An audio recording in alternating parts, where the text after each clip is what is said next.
Tell us a little bit about yourself and what you do. My name is Mary Martinez, and I'm the executive director of the Lily Pad Sane Center. I've been a partner with a multidisciplinary team for 18 years and worked within the community as a police officer, as a rape crisis advocate, and as the executive director of this agency as well. And I'm a forensic interviewer That's too. amazing. Wow. Can you share some of the common patterns or types of abuse that victims have experienced? Sure. There's all different types of abuse. And sometimes I think that we forget there's different types of abuse. Of course, there's abuse that leaves physical marks. There's physical abuse. There's also strangulation, and that can be a silent killer later. There's sexual abuse. There's financial abuse. There's emotional abuse. Sometimes people even abuse pets as a way to hurt someone else or abuse their loved ones. Would you say when someone that's young starts to hurt animals, would that be more prevalent towards their household and the abuse that they're suffering for, and so they use that as a scapegoat towards the development of basically trying to have like an outlet? Could be.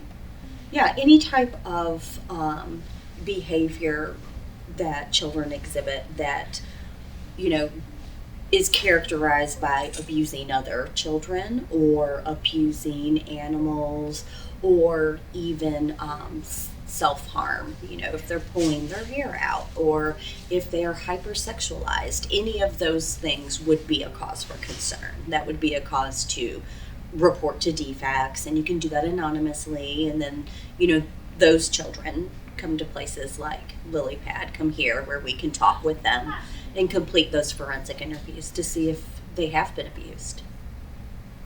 What are the most prevalent forms of domestic violence that you see here, such as physical, emotional, or sexual, financial? Well, we see about 100 ladies here every year that have been sexually assaulted, and of course children as well, but we see domestic violence in the majority of these cases. So we interview kids all the time that have witnessed horrific things between moms and dads. And we complete those examinations as well, head to toe examinations, and our nurses are able to collect that forensic evidence for law enforcement. And we have really fancy cameras. Sometimes bruises heal differently. Sometimes people may not have, bruises on them right then and there, and they need to use our camera because we have different filtrations that allow us to see even injuries under the skin or petechiae from being strangled in their throats. We're able to see that, and then we're able to present all that evidence to juries. Are there certain warning signs or behaviors that typically indicate someone is experiencing domestic violence? Sure, in all of our relationships, we see those red flags. And when things are good, we like to ignore those red flags, right? Yes. Oh, she only did it that one time. He didn't mean to. She's such a good girl. They wouldn't mean to. We make excuses, Yes. right? We just do. And we don't need to do that. We need to trust our gut sometimes, Yes. right? If someone is making you feel isolated, right? Removing you from your friends, removing you from your family,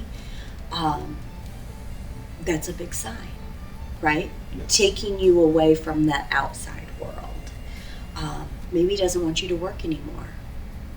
Gives you a credit card. Well, then now they control you financially, and you're away from your family, you're away from your friends, and you're just there, right? Yes. And then that can lead into more and more.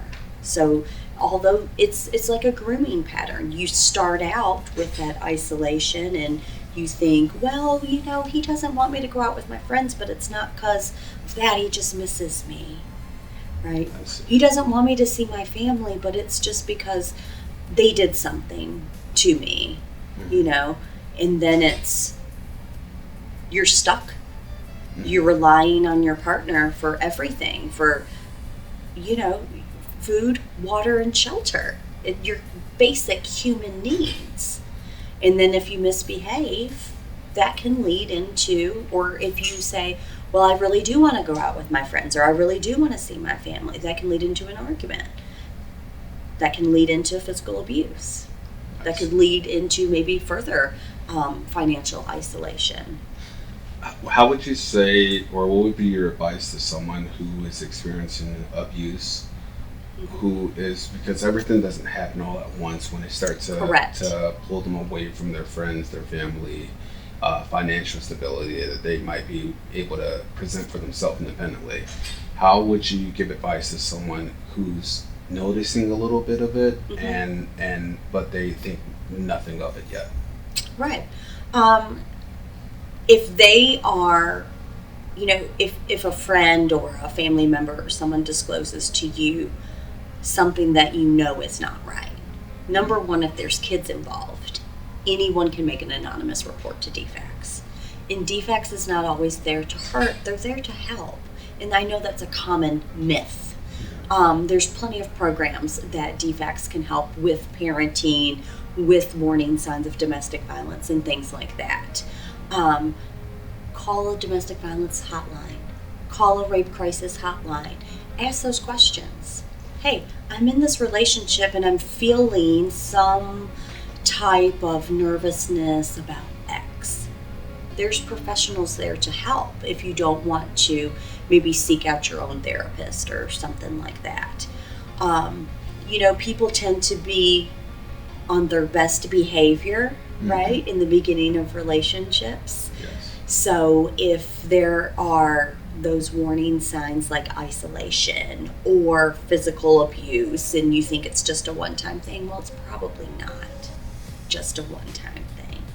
And it's probably happened before. And, the biggest thing is I think people blame themselves. How did I not see this? I didn't know this was going to happen. And when we blame ourselves, well, then our self-worth dwindles and we stick around because they're going to change and we just know it because they love us. Unfortunately, that doesn't always happen. Yes, definitely, I agree. Would you say that someone that's already kind of far gone when it comes time for them being independent and now vice versa, they're actually depending on the person who's abusive to take care of them and stuff, how do they seek the resources towards helping them financially and putting them in a secure location where they don't have to be in fear for their life? Okay, so first and foremost, those people that feel like they are on their own or they are, totally reliant upon their abuser, there are programs all throughout the state of Georgia. There are domestic violence shelters all throughout the state. And nationwide, there's a national domestic violence hotline. And they're able to call 24 hours a day to professionals and say, this is where I'm at and this is what I need, right? You can bring your children into shelter. Domestic violence shelters stay locked. They have undisclosed addresses. And that's what they do there. They help them to get back on their feet. They make sure, do we have all your documents in place? Do we have a license, right? Your social security card? Do we have all of the tools that you need to be able to get a job, to sustain some income? How can we help you find an apartment? How can we help you find a safe place for you or for you and your children? Sometimes domestic violence shelters have to relocate people completely. And sheriff's offices also help with that, can transport ladies to somewhere that may be safer. So there's always an option, but the hardest part is understanding that you deserve an option. Unfortunately, when women decide to leave, they are more likely to be killed. And they have obviously already received some type of threat, and they know that. So it's very scary to even make that choice or to say, I'm in this position where I need to move on. It's my life or not. How does trauma from domestic violence typically affect victims in the short and long term? That's the thing about trauma. This sounds very heavy, but the way I describe that to people is Murder is really bad. But those victims, hopefully they move on to somewhere much better than where you and I are at now, right? Yes. But those people that suffer trauma to their bodies, into their most intimate parts of their bodies, that trauma stays with you. So you didn't get to go, to heaven or to that afterlife that's pretty. You guys you got to figure it out every day. So that trauma never goes away, but you learn how to cope with it. For example, we see women that they still can't stand the smell of cigarette smoke because their abuser smoked a particular type of cigarette. And if they're out in the public, that could be very triggering for them if they smell that same scent. So it doesn't stop, it doesn't go away, but maybe they're able to walk through it now. Maybe they're able to not have a panic attack, to not cry, to not have an emotional response, to not be scared, to not have to look over your shoulder, to not feel like you're going to be attacked again. That's the thing about trauma. It never leaves you, but you learn how to cope. Could you share any stories, anonymously or with permission, that illustrate the complexity of these situations? Sure. I'll be glad to share with you my own story. As a child, I was a survivor of childhood sexual abuse, and it was someone my family knew and trusted. My family is an amazing, supportive family. I had every opportunity to tell, and I never did. As 80% of us don't, right? It's totally normal to not tell. But that affected my relationships later in life. I was married very, very young to a man that was older than me. He was also very aggressive. There was holes in our walls. That was nothing new. And I had a little baby to take care of. So I had to get out of that, right? I didn't want my little baby to grow up in that. And had I not known that was there, had I not worked there and known this is not okay, I probably would still be there. It's very tough to understand, well, you don't have to have things thrown at you. No one should be punching holes in the wall. No one should be yelling and screaming at you. That's not okay. But it's very hard to understand that those things are not okay, or that they're not acceptable, and that you deserve better. What would you say was the turning point towards you knowing your worth and what you deserve, truly? I don't think that I learned that for several years. What made me know I have to leave was when something was thrown over my kid's head. Oh. And I said, all right, I gotta get out. And I took my little baby, and he's under 2, and I put him in his crib, and I slept on the floor with the door locked. And I said, we're not doing this again. He deserved better. But it took me a very, very, very long time to understand that I deserve better. And that's still something that I struggle with all the time. Because again, trauma doesn't leave you, right? But we learn how to cope with it, and we learn how to do better, and we learn how to know that asking for the bare minimum is not selfish, and that we deserve to have our bodies safe. That's not too much to ask. So I have a friend that was talking about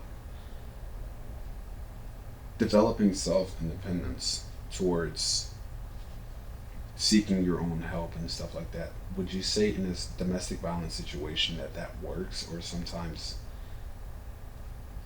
it can lead to other things, such as you struggling, being homeless, stuff like that, as opposed to using proper resources? Absolutely. It's hard to do it on your own. It's hard for anyone to be on their own. I remember the days where I was hungry and my baby was fed. That's a reality. It's tough. But it's also okay to ask for help. And when you do go through those proper resources, the support system it's just unmatched. And you know that you have people there like you're not doing anything wrong, and it's okay to seek a good job and to support yourself and to be independent and have healthy relationships. It's okay to take care of yourself, take care of your children, and sometimes we have to make choices that maybe we don't want to, or that society thinks are not right. You're supposed to have a mom and a dad there. Well, sometimes home is not always safe, and home is not always happy. Sometimes moms and dads need to live apart.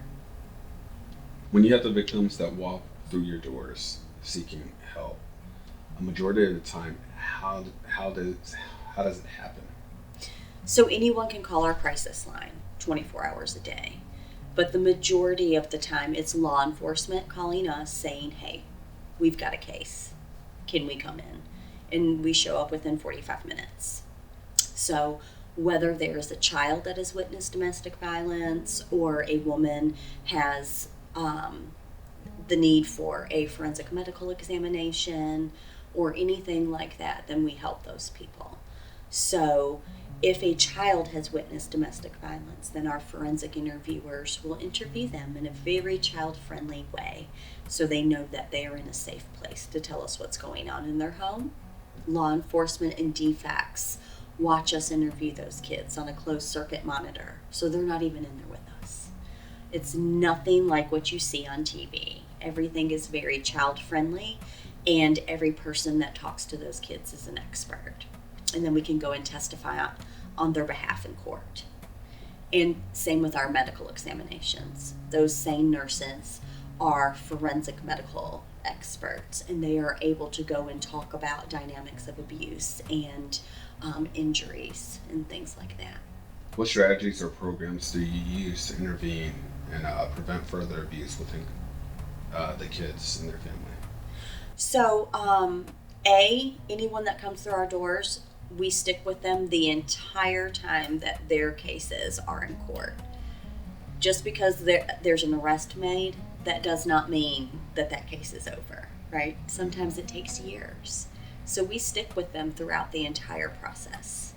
We also make sure that if there are any needs for a support group, we do that here. Those are free for kids and adults and adolescents. If there is a need for a trauma-focused therapist, we provide all of those referrals too.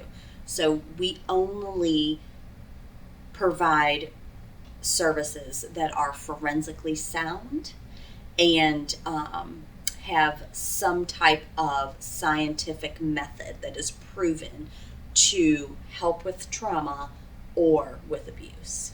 So in those cases where someone's still with their perpetrator, there are steps you can take, right? So number one, call that domestic violence shelter, call DFACS, call law enforcement. Hey, we need your help. We need to go get this woman in crisis or this man in crisis and their kids and get them out of that crisis. That would be number one. Domestic violence shelters are undisclosed.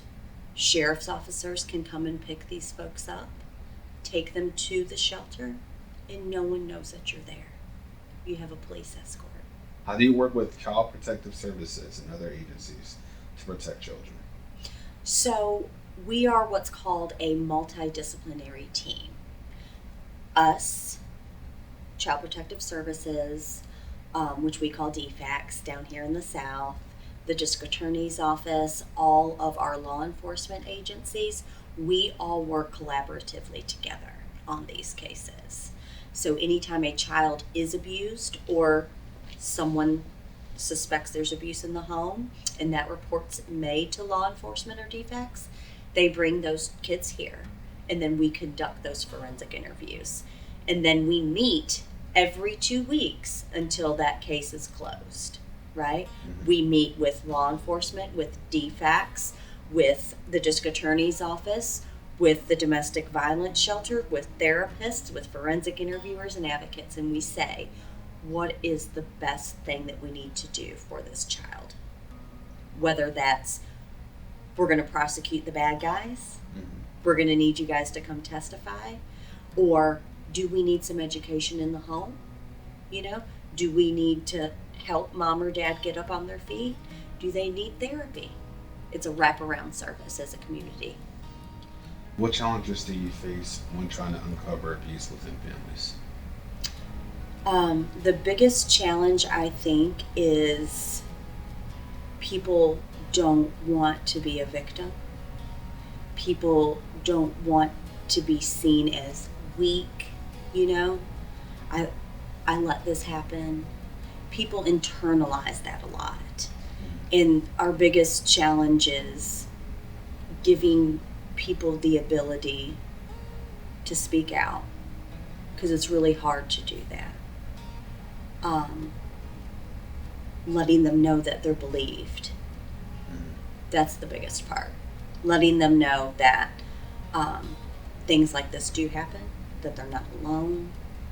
That's the biggest part, is the emotional part, for sure. That's the biggest challenge. How could someone approach a loved one that they suspect is in an abusive relationship?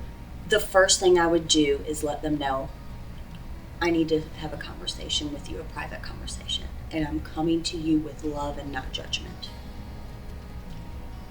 I want to listen and hear everything that you have to say. Make sure you're keeping that door open, right? First. And then I would just very gently tell them, I'm concerned about your safety. Tell me what's going on, or if you're concerned about your safety. I think gentle and without judgment, and letting them know that you're there to listen to them and to try to help them is the most important thing. And also being in a safe space while you're having this conversation. Of course, you would never want to do that with their abuser around or anything like that. You would want to be in a neutral, safe space. And I think I know the answer to this question, but this is more or less for the viewers and stuff to kind of take into consideration. Sure. When you say listen to the person within the family that has gone through a domestic violence situation, could you elaborate a little bit on that? Yeah, I mean, it depends who we're talking about. Are we talking about a wife or a husband? Or are we talking about a teenager in a domestic violence relationship? Because that happens. Teen dating violence is very serious. Or we could be talking about maybe a child that something's going on with mom and dad and they've seen it. When you say listen, it's more or less of not inputting like what you should do, this and that right away, and how can you let someone, treat you like this and that. Correct. You never want to start with, you need to leave him right now. You need to do this. You need to get out. Why would you let him do this to you? I mean, why would you blame her? You wouldn't blame someone that was killed. She just didn't die. So be there to listen, to try to understand and to help, not to judge. Are there specific questions or conversations that someone could use that could help assist their relationship safety? Absolutely. Number one, domestic violence is like a wheel, right? You're in the honeymoon stage, everything is great. Then, you might start walking on eggshells. Might be an argument here and there. Then there could be a big blow up. And then right after that, everything's great again because they're so sorry. That's a pattern of behavior. That doesn't mean it's going to stop. That just means it's a circle and it's going to continue. I think realizing that's a tough cookie to swallow, but it's the truth. Is there anything that you would like to bring up? The more that in our social media, in our TV, in magazines, wherever, where things like domestic violence and sexual assault are just skated over, or it's still, well, were they drinking, or what were they wearing, or, well, he did that to somebody else, so why didn't she leave? Didn't she know about that? there is so much victim blaming that still happens. It is amazing to me how anyone feels comfortable reporting. And it's on us as a society as a whole to do better, to make it safer for people to report. Yes. These people should not be looked at as guilty until proven innocent. They should be looked at someone that needs help. A crime may have been committed, and they should be treated as a victim, and they should be treated with trauma-informed services.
Teach us how to pray.